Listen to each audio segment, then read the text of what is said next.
क्या हो अगर एक भिखारी के पास ऐसा राज हो जो आर्य की पूरी जिंदगी बदल दे?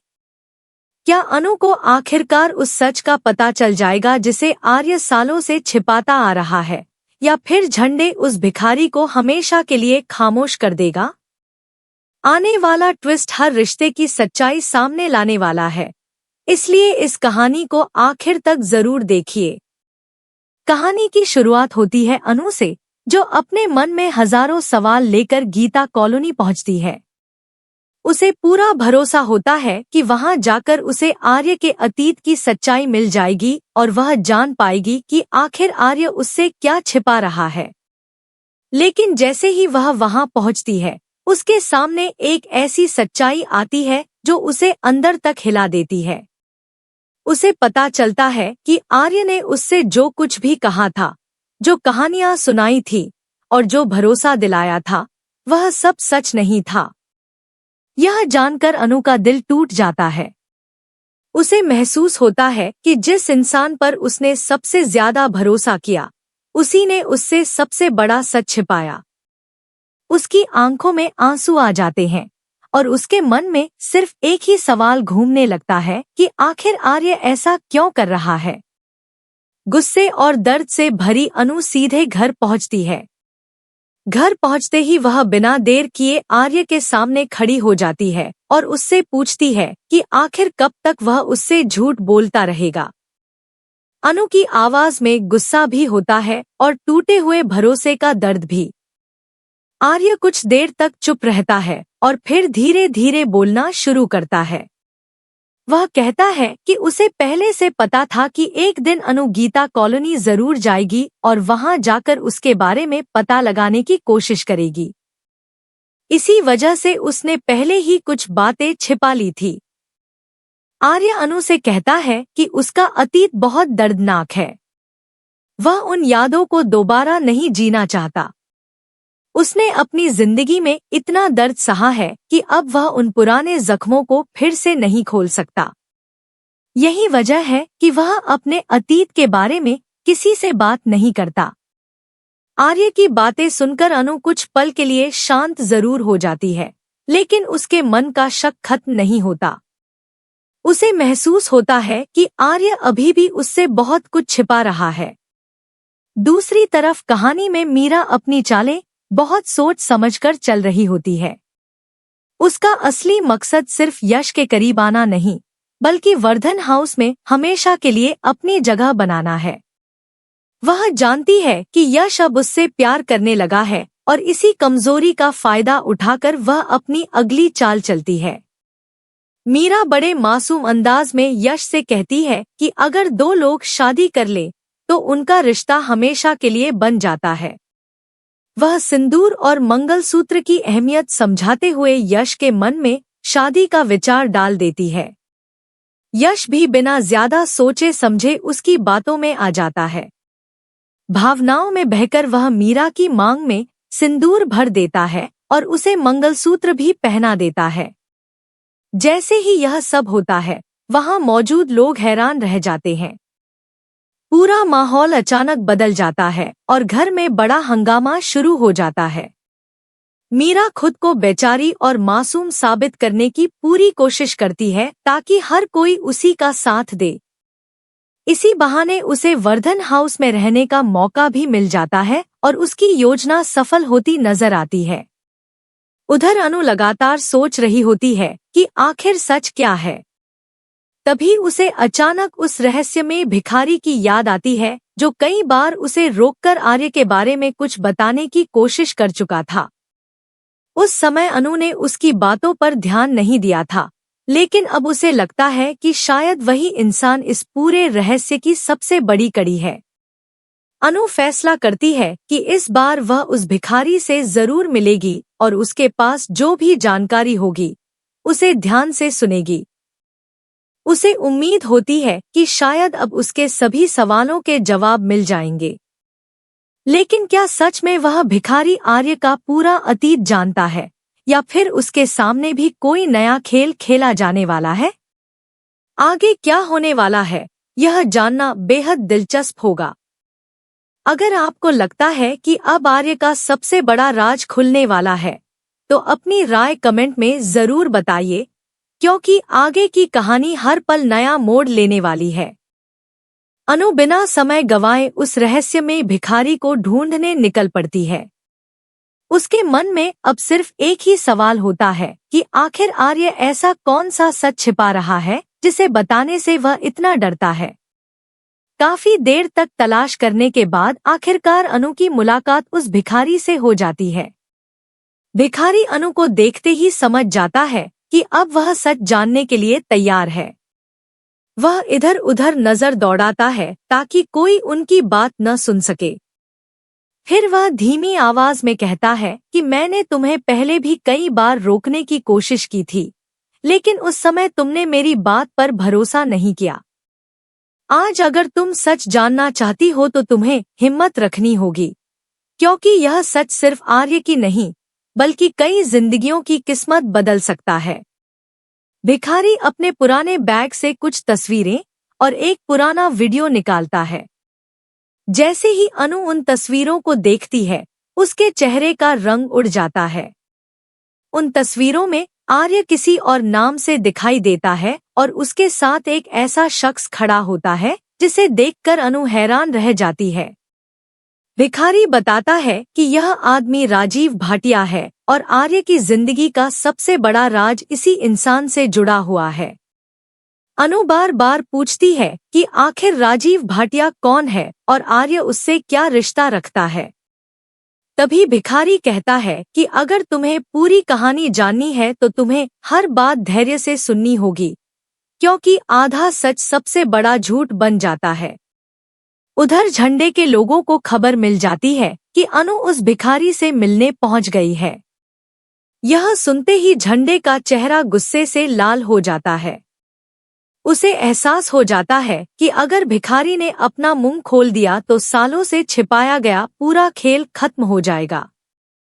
वह तुरंत अपने आदमियों को आदेश देता है कि किसी भी कीमत पर उस भिखारी को अनु से दूर करो और अगर जरूरत पड़े तो हमेशा के लिए उसकी जुबान बंद कर दो।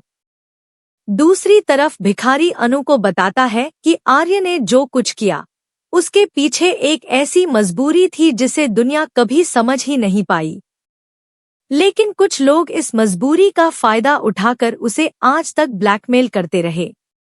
तभी अचानक कुछ नकाबपोश लोग वहां पहुंच जाते हैं और भिखारी पर हमला करने की कोशिश करते हैं। अनु घबरा जाती है और भिखारी को बचाने की कोशिश करती है। वहां अफरा तफरी मच जाती है। भिखारी किसी तरह अनु का हाथ पकड़कर वहां से भाग निकलता है और उसे एक सुनसान जगह पर ले जाता है। वहां पहुंचकर वह कहता है कि अब समय बहुत कम है। अगर आज सच सामने नहीं आया तो शायद कभी नहीं आएगा।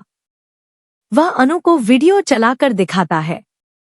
वीडियो में कुछ ऐसे चेहरे दिखाई देते हैं जिन्हें देखकर अनु की आंखें खुली की खुली रह जाती हैं।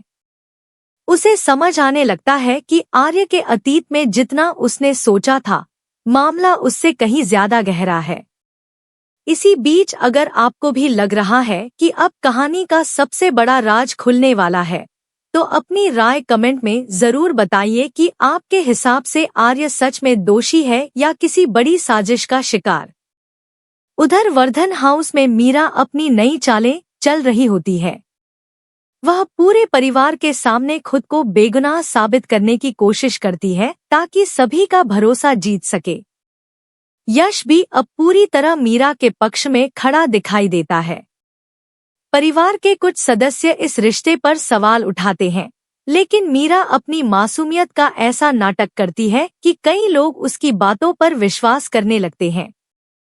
दूसरी ओर अनु को अब महसूस होने लगता है कि अगर उसने जल्दी फैसला नहीं लिया तो बहुत देर हो जाएगी।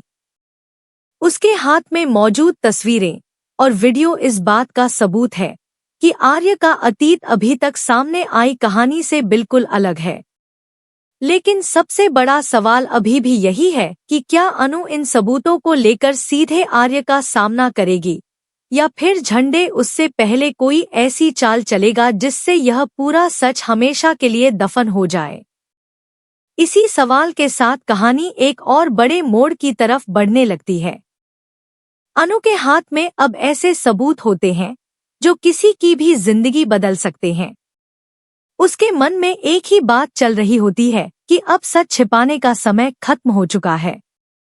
वह फैसला कर लेती है कि चाहे कुछ भी हो जाए, इस बार वह आर्य से हर सवाल का जवाब लेकर ही रहेगी। दूसरी तरफ भिखारी लगातार उसे सावधान करता है कि यह रास्ता बिल्कुल आसान नहीं है। वह कहता है कि जिन लोगों ने इतने सालों तक इस राज को छिपाकर रखा है, वे इसे बचाने के लिए किसी भी हद तक जा सकते हैं। तभी अचानक झंडे अपने आदमियों के साथ वहां पहुंच जाता है। उसके चेहरे पर गुस्सा साफ दिखाई देता है। वह भिखारी को धमकाते हुए कहता है कि अगर उसने एक शब्द भी और बोला तो उसकी आखिरी सांस भी यहीं निकल जाएगी। लेकिन इस बार भिखारी डरने वालों में से नहीं होता। वह झंडे की आंखों में आंखें डालकर कहता है कि झूठ ज्यादा दिनों तक नहीं टिकता और अब सच सामने आकर ही रहेगा। यह सुनते ही झंडे के आदमी भिखारी पर हमला करने की कोशिश करते हैं, लेकिन अनु बीच में आ जाती है और उन्हें रोक देती है। वह साफ शब्दों में कहती है कि अब किसी को भी सच दबाने नहीं देगी। उसी समय आर्य भी वहां पहुंच जाता है। सामने का नजारा देखकर वह पूरी तरह हैरान रह जाता है। अनु उसकी तरफ गुस्से और दर्द भरी नजरों से देखती है और बिना कुछ छिपाए उसके सामने तस्वीरें और वीडियो रख देती है। आर्य कुछ पल के लिए बिल्कुल खामोश हो जाता है। उसकी आंखों में पुराने दर्द की झलक दिखाई देने लगती है। वह समझ जाता है कि अब वह ज्यादा देर तक अपने अतीत से भाग नहीं सकता। धीरे धीरे वह अपनी चुप्पी तोड़ता है और स्वीकार करता है कि उसने अनु से कई बातें छिपाईं, लेकिन उसकी वजह धोखा देना नहीं बल्कि उसे सुरक्षित रखना था। वह बताता है कि राजीव भाटिया का नाम उसकी जिंदगी के सबसे दर्दनाक अध्याय से जुड़ा हुआ है और उसी घटना ने उसकी पूरी दुनिया बदल दी थी। आर्य की बातें सुनकर अनु की आंखों में आंसू आ जाते हैं। उसे एहसास होता है कि कहानी उतनी आसान नहीं थी जितनी उसे दिखाई दे रही थी। लेकिन तभी झंडे एक और बड़ा खेल खेलने की कोशिश करता है। वह सबूत छीनने की कोशिश करता है ताकि कोई भी उसके खिलाफ कुछ साबित न कर सके। वहां फिर से हंगामा मच जाता है। सभी लोग एक दूसरे के सामने खड़े हो जाते हैं। इसी दौरान भिखारी सबके सामने झंडे की सच्चाई उजागर कर देता है। वह बताता है कि इतने सालों से झंडे ही हर उस इंसान को डराता और चुप कराता रहा जिसने सच जानने की कोशिश की। उसकी बात सुनकर सभी लोग हैरान रह जाते हैं। यश और परिवार के बाकी सदस्य भी अब समझने लगते हैं कि असली खेल आखिर किसने खेला था। उधर मीरा यह सब देखकर घबरा जाती है क्योंकि उसे डर होता है कि कहीं उसकी साजिशें भी एक एक करके सामने न आ जाएं। अगर आपको लगता है कि अब झंडे की सारी चालें खत्म होने वाली हैं, तो अपनी राय कमेंट में जरूर बताइए कि आने वाले एपिसोड में सबसे बड़ा खुलासा किसका होगा। कहानी अब अपने सबसे रोमांचक मोड़ पर पहुंच चुकी है। आर्य फैसला करता है कि अब वह अपनी जिंदगी का कोई भी सच अनु से नहीं छिपाएगा। वहीं अनु भी तय करती है कि वह हर हाल में पूरे मामले की सच्चाई सामने लाकर रहेगी। लेकिन तभी आखिर में एक ऐसा संकेत मिलता है जो बता देता है कि असली कहानी अभी खत्म नहीं हुई है। किसी अनजान शख्स की परछाई दूर खड़ी होकर यह सब देख रही होती है, जिससे साफ इशारा मिलता है कि राजीव भाटिया से जुड़ा रहस्य अभी पूरी तरह सामने नहीं आया है और आने वाले एपिसोड में इससे भी बड़ा धमाका देखने को मिल सकता है। अब देखना बेहद दिलचस्प होगा कि क्या आर्य और अनु मिलकर हर साजिश का पर्दाफाश कर पाएंगे। क्या झंडे अपने किए की सजा से बच पाएगा या फिर कहानी में